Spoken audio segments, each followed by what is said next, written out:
You can't keep doing this to yourself, Melissa. When was the last time you actually went home before midnight?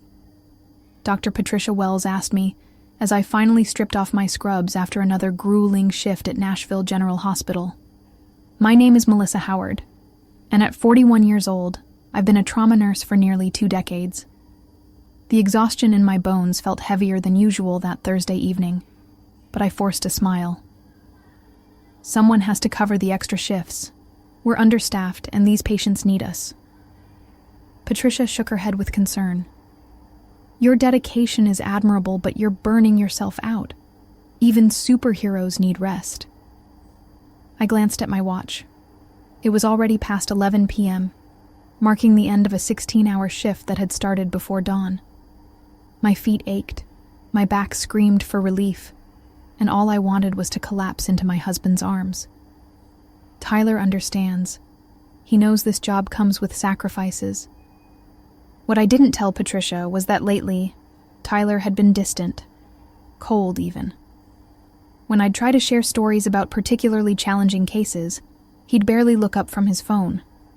When I'd suggest date nights to reconnect, he'd claim he was too tired from his work at Northrise Apparel, the clothing company where he managed their logistics department. But I attributed it to stress. After 12 years of marriage, we'd weathered difficult periods before. Just promise me you'll take some time off soon, Patricia said, gathering her things.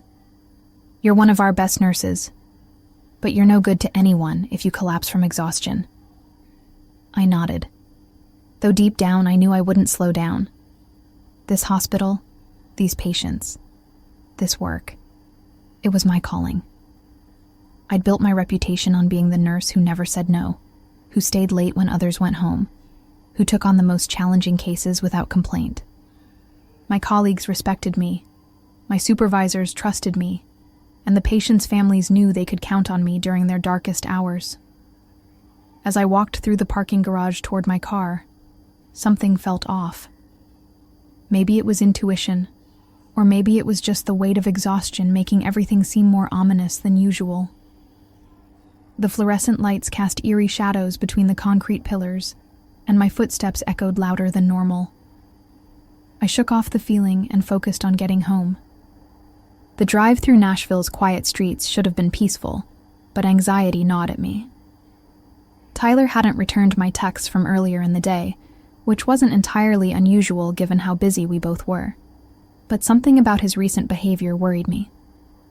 We used to be partners in everything, sharing our daily struggles and victories. Now, conversations felt forced, and the comfortable silences had become uncomfortable distances. I pulled into our driveway and sat in the car for a moment, steeling myself for another evening of polite but hollow interactions. The house was dark except for a single light upstairs in our bedroom. At least Tyler had waited up for me. Growing up as the daughter of 2 factory workers in a small Tennessee town, I'd learned early that hard work and dedication were the keys to building a better life. My parents, Robert and Martha Howard, had sacrificed everything to send me to nursing school. They'd worked double shifts and gone without luxuries so I could pursue my dream of helping people in their most vulnerable moments. I met Tyler 13 years ago at a community fundraiser for the local children's hospital. He was charming, ambitious, and seemed to understand my passion for nursing. He'd grown up in a middle-class family where his father owned a small construction business, and his mother taught elementary school. We bonded over our shared values of hard work and family, and he seemed genuinely proud of my career achievements. During our courtship and early marriage, Tyler had been my biggest supporter. He'd bring me coffee during my night shifts, listen patiently to my work stories, and encourage me when I decided to pursue additional certifications in trauma care. He celebrated my promotions and never complained about the long hours or the emotional toll my job sometimes took. But somewhere in the past year, things had shifted. Tyler became critical of my schedule, suggesting I was married to the hospital more than to him. He'd make passive-aggressive comments about other wives who were more available to their husbands. When I'd try to discuss it, he'd brush off my concerns or change the subject entirely. I'd started to notice other changes too. Tyler had become more secretive about his phone. taking calls in other rooms and keeping his screen turned away when texting. He'd started working late more frequently, claiming his supervisor at Northrise Apparel was demanding longer hours from the entire logistics team. New clothes appeared in his wardrobe, expensive shirts and cologne that seemed beyond what his salary should afford. My best friend since nursing school, Janet Morrison, had tried to reassure me during our occasional coffee dates. "Marriage has its seasons," she'd say with her usual gentle wisdom. "You two have been through harder times and come out stronger." Janet worked as a nurse practitioner at a private clinic downtown, and she'd often joke that she lived vicariously through my exciting emergency room stories while she dealt with routine checkups and minor ailments. Janet had been my maid of honor at our wedding, and she'd become like a sister to me over the years. She was single, having never found the right person to settle down with, but she always said she was happy focusing on her career and her close friendships.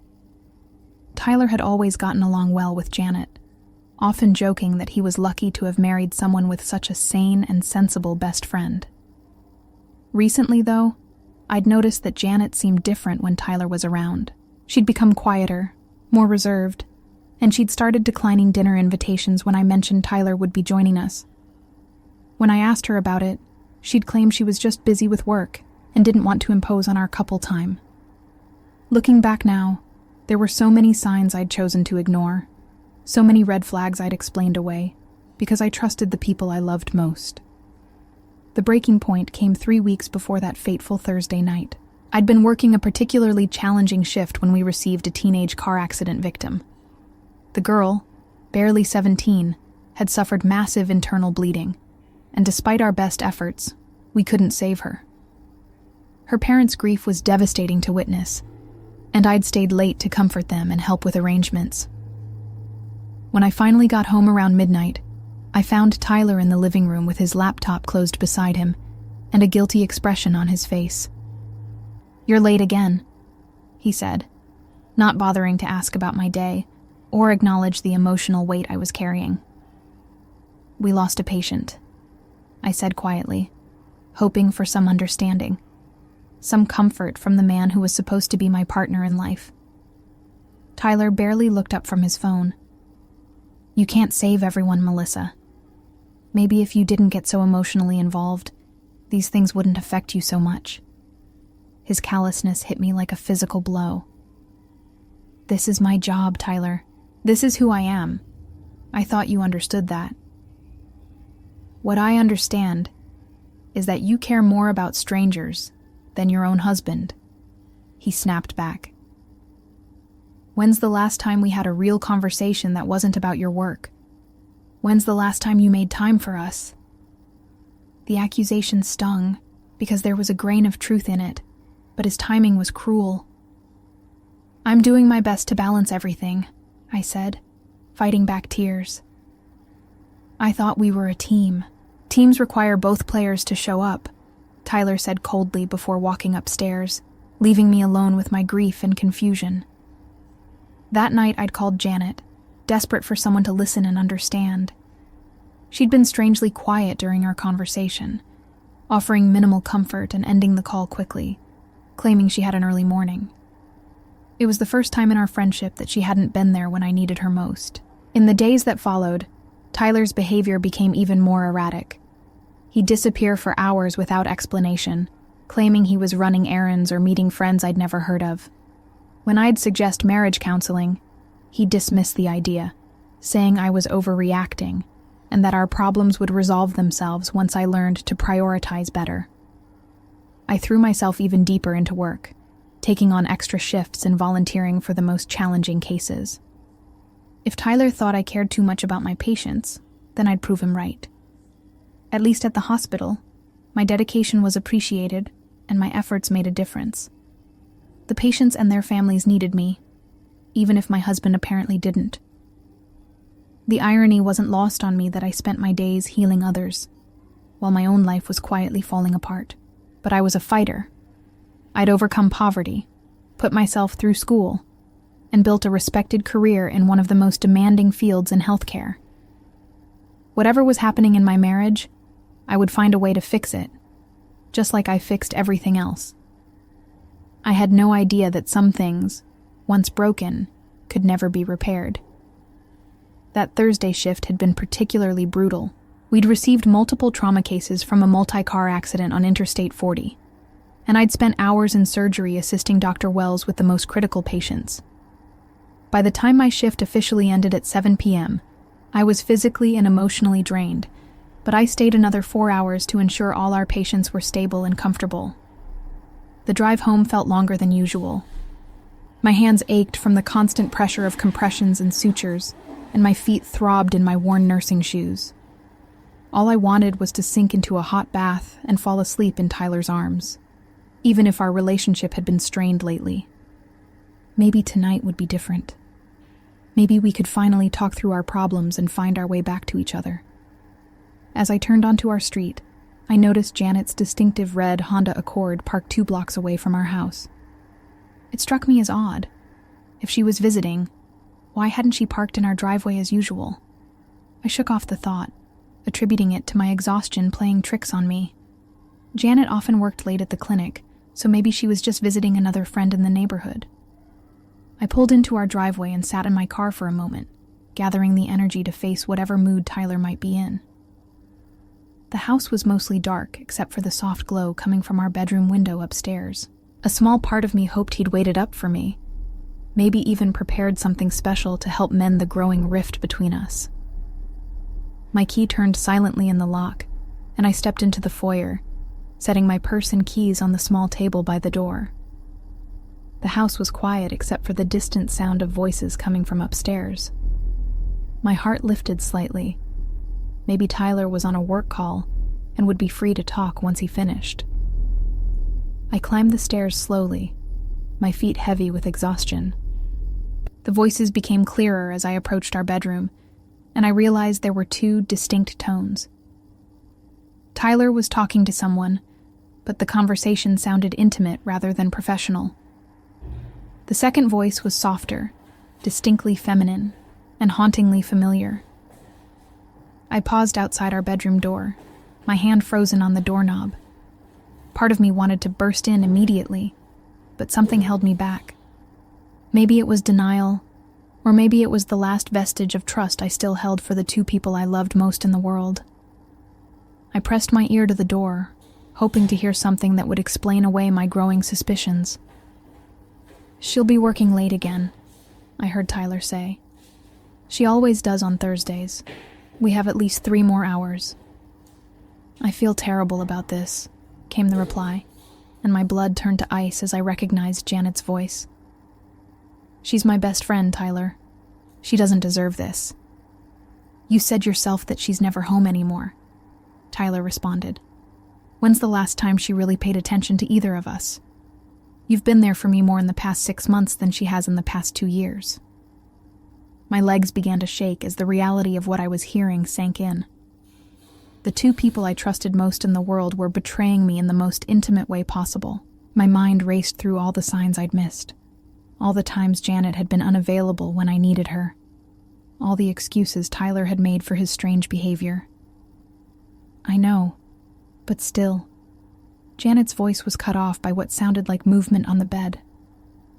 "Don't think about her right now," Tyler said, his voice taking on a tone I'd once thought was reserved only for me. "Think about us. Think about how good this feels." I couldn't listen anymore. My hand trembled as I slowly turned the doorknob, preparing myself for a sight that would forever change everything I thought I knew about my life. The door opened silently, and the scene before me was worse than anything my imagination could have conjured. There, in the bed Tyler and I had shared for 12 years, were the 2 people I'd trusted most in the world. They were so absorbed in each other that they didn't notice me standing in the doorway, my mouth open in silent shock. My knees buckled, and I had to grab the doorframe to keep from collapsing completely. The room spun around me as 12 years of marriage and 20 years of friendship crumbled in an instant. Everything made sense now. Tyler's distant behavior, Janet's awkwardness around me, the unexplained absences, the secretive phone calls. But instead of screaming or confronting them immediately, something cold and calculating took over. Maybe it was the years of training to remain calm under pressure. Or maybe it was pure survival instinct. But I found myself reaching for my phone instead of my voice. I raised the camera and began recording, capturing several minutes of their betrayal in crystal clear detail. Tyler's face was clearly visible, as was Janet's distinctive butterfly tattoo on her shoulder blade. There could be no denying what was happening, no explaining it away as a misunderstanding. As I recorded, my mind began working with surgical precision. I thought about our joint bank accounts, our shared assets, the house that was in both our names, but that I'd paid most of the mortgage on with my higher salary. I thought about the expensive gifts Tyler had been buying lately, and realized he'd probably been using our money to woo my best friend. After what felt like an eternity but was probably only 5 minutes, I quietly backed away from the door and retreated downstairs. My hands were surprisingly steady as I forwarded the video to my personal email account and then deleted it from my phone. I wanted to ensure I had evidence, but I also wanted to be smart about how I used it. I sat in my car in the driveway and called my sister Rebecca, who lived in Memphis and worked as a family law attorney. It was nearly midnight, but I knew she'd answer if I called twice in a row. Our family emergency signal. "Melissa? What's wrong?" Rebecca's voice was immediately alert despite the late hour. "I need a divorce lawyer," I said quietly, surprised by how calm my voice sounded. "The best one you know." "Oh, honey, what happened?" Rebecca's voice was filled with concern and anger. "I'll explain everything later. Right now, I need to know if I have video evidence of adultery, and if most of our assets are in my name or paid for with my income. What are my options?" Rebecca was quiet for a moment, processing what I was telling her. "With solid evidence of infidelity, and if you can prove primary ownership of assets, you could potentially keep most of everything in the divorce. But Melissa, are you sure about this? Is there any chance?" "There's no chance," I interrupted. "It's over. I just need to be smart about how I handle it." "Okay, I'm going to give you the name of the best divorce attorney in Nashville. Her name is Victoria Sterling, and she specializes in high-asset divorces. Don't do anything else tonight except document everything you can think of. Don't confront them. Don't move any money. Just gather information." "What about work? Should I tell anyone?" "Not yet. Act normal until we have a strategy. How vindictive do you want to be?" I thought about the years of sacrifice, the trust I'd given so freely, the way they'd made me feel like I was the problem in my marriage. "As vindictive as legally possible." "Good. Victoria will help you with that. Call her first thing in the morning." I ended the call and sat in the darkness, planning my next moves with the same methodical approach I used in medical emergencies. I spent the rest of that night in a hotel room, using the time to meticulously document everything I could remember about our finances, assets, and the timeline of Tyler's suspicious behavior. I accessed our online banking from my laptop and screenshotted months of transactions, noting the expensive dinners, hotel charges, and purchases that I now realized had been funding his affair. The next morning, I called in sick to work for the first time in 3 years, claiming food poisoning. Patricia was immediately concerned, knowing how rarely I missed shifts, but I assured her I'd be back by Monday. I needed the day to meet with Victoria Sterling and begin the process of dismantling my marriage with surgical precision. Victoria's office was in a sleek downtown building, and she herself was exactly what I'd expected: sharp, professional, and utterly ruthless when it came to protecting her clients' interests. She watched the video I'd recorded with no visible emotion, taking notes as she observed the evidence. "This is excellent documentation," she said when it finished. "With evidence this clear, we can pursue a fault-based divorce, which puts us in a very strong position. Tell me about your assets." I laid out everything. The house we'd bought 8 years ago, mostly with my down payment and consistently higher mortgage contributions. Our joint savings accounts, which were primarily funded by my salary. His car, which I'd co-signed for, and my retirement accounts, which Tennessee law would normally consider marital property. The fact that you've been the primary breadwinner and have documentation of that will work in our favor, Victoria explained.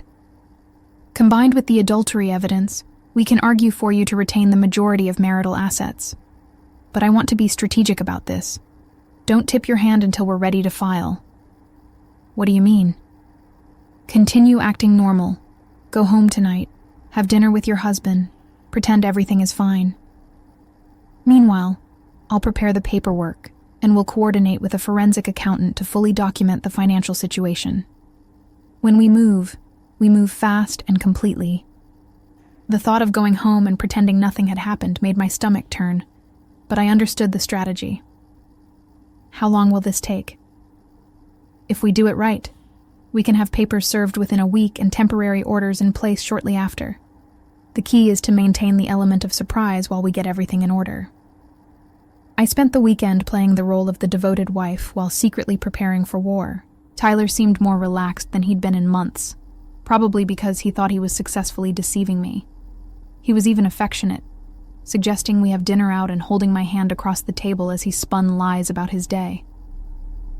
Janet called Saturday afternoon to check in, her voice saccharine with false concern. You sounded tired when we talked earlier this week. Everything okay? Just work stress, I replied, marveling at how easily I could match her deceptive tone. Tyler and I are actually doing really well lately. He's been so attentive and sweet. I could practically hear her discomfort through the phone. That's wonderful. I'm so happy for you both. We should all get together soon, I added, twisting the knife a little deeper. Maybe next weekend? You could come over for dinner. Oh, I might be busy next weekend. Let me check my schedule and get back to you. By Monday morning, Victoria had everything ready. The forensic accountant had confirmed what I already knew. I had contributed approximately 70% of our combined assets over the course of our marriage. The adultery evidence was irrefutable. And thanks to Tennessee's fault-based divorce laws, Tyler's infidelity would cost him dearly. Are you ready for this? Victoria asked as we reviewed the papers one final time. I thought about that 17-year-old girl I'd lost 3 weeks ago, about how fragile life could be, about how quickly everything could change. I've been ready since Thursday night. Tuesday morning arrived with deceptive normalcy. Tyler kissed me goodbye before leaving for work, the same perfunctory peck on the cheek he'd been giving me for months. Have a good day at work, honey, he said, completely unaware that his comfortable life was about to implode. You too, I replied sweetly, watching from the window as he drove away in the car I'd helped him finance. At exactly 10 a.m., Victoria's process server arrived at Tyler's office at Northrise Apparel. She'd specifically chosen a time when he'd be in his weekly team meeting, ensuring maximum visibility for his humiliation. I wasn't there to witness it, but Victoria called me afterward with the details. He tried to hide the papers in his folder, but his supervisor asked what was wrong when he went pale, she reported with professional satisfaction. Apparently, the entire logistics team now knows he's being served with divorce papers citing adultery. At 10:30 a.m., a different process server arrived at the private clinic where Janet worked. I'd specifically requested that Victoria find grounds to name Janet as a co-respondent in the adultery claim, which meant she'd be publicly identified as the other woman in our divorce proceedings. But that wasn't enough. During my weekend of strategic planning, I'd made some calls to discover something interesting about Janet's employment situation.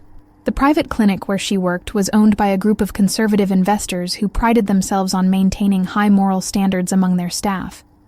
More importantly, Janet had signed a morality clause as part of her employment contract, something that had seemed like an antiquated formality when she'd first mentioned it to me years ago.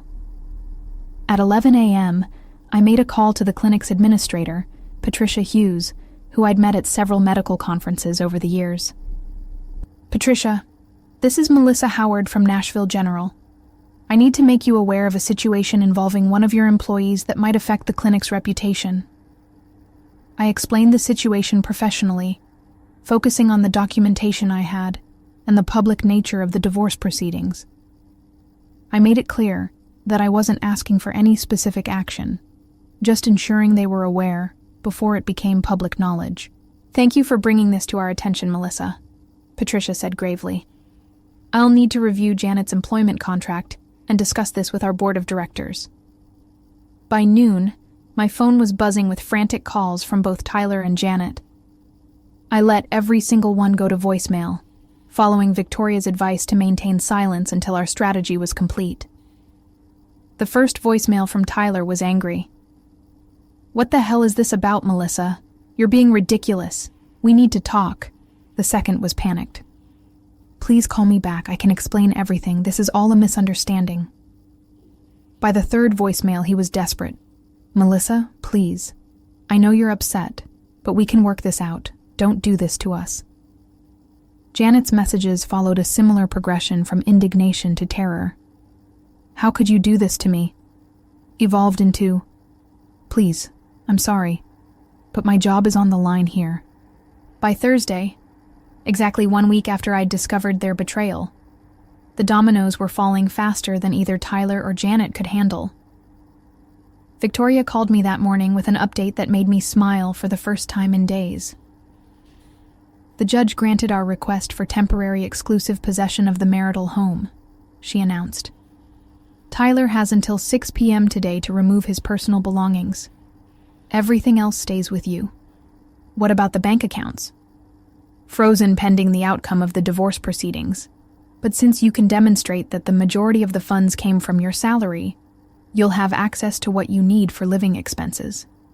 He'll get a small allowance until everything is finalized." I was working an afternoon shift at the hospital when Patricia Hughes from Janet's clinic called my personal phone. "Melissa, I wanted to let you know that we've made our decision regarding Janet Morrison. Given the morality clause in her contract and the public nature of these proceedings, we've decided to terminate her employment effective immediately." "I appreciate you letting me know," I said, feeling a deep sense of satisfaction. Off the record, I also wanted to thank you for handling this so professionally. If the situation had become public without us being prepared, it could have damaged the clinic's reputation significantly. That evening, I drove past our house to see Tyler loading boxes into his brother's pickup truck. He looked haggard and defeated, a far cry from the confident man who'd been lying to my face just days earlier. Our neighbors were clearly watching from their windows, and I knew the gossip mill in our subdivision would ensure everyone knew exactly why Tyler was moving out. My phone buzzed with a text from Janet. "Can we please talk? I lost my job. I have nowhere to go. I'm sorry." I deleted the message without responding. The house felt different when I entered it that night, lighter somehow, as if removing Tyler's presence had lifted a weight I hadn't realized I'd been carrying. In our bedroom, I opened the windows to let in fresh air and began the process of reclaiming my space. I found a note Tyler had left on my pillow. "I know I hurt you, but destroying my life won't fix ours. Please reconsider." I crumpled it up and threw it away. Some bridges, once burned, were meant to stay ashes. The divorce was finalized 3 months later. True to Victoria's predictions, the combination of documented adultery and my financial contributions resulted in Tyler receiving minimal assets from our marriage. I kept the house, the majority of our savings, and my retirement accounts. Tyler was ordered to pay spousal support, a particularly bitter irony that he'd have to send me monthly checks after what he'd done. Tyler's life unraveled completely in the aftermath. Word of the divorce spread through his workplace, and his reputation at Northrise Apparel was permanently damaged. His supervisor, who valued integrity and family values, made it clear that Tyler's advancement opportunities were limited. Within 6 months, Tyler had been demoted to an entry-level position and eventually left the company altogether. He moved back in with his parents, a 43-year-old man starting over with nothing but the shame of his choices. Janet fared even worse. The nursing community in Nashville was smaller than people realized, and word of her affair with a married colleague's husband spread quickly through professional networks. Unable to find employment at any reputable medical facility in the area, she was forced to take a position at a rural clinic 2 hours outside the city, making half her previous salary and living in isolation. The friendship that had once been the cornerstone of her social life was destroyed, and she found herself completely alone, a consequence of betraying the person who had trusted her most. As I sit in my beautifully renovated home office, reviewing my investment portfolio that has grown substantially since the divorce, I feel a profound sense of peace. The revenge I'd orchestrated wasn't born of cruelty, but of justice, a careful dismantling of the lies that had nearly destroyed me. Looking back on that journey from betrayal to vindication, I realized that sometimes the sweetest revenge is simply living well and refusing to let others' betrayals define your worth.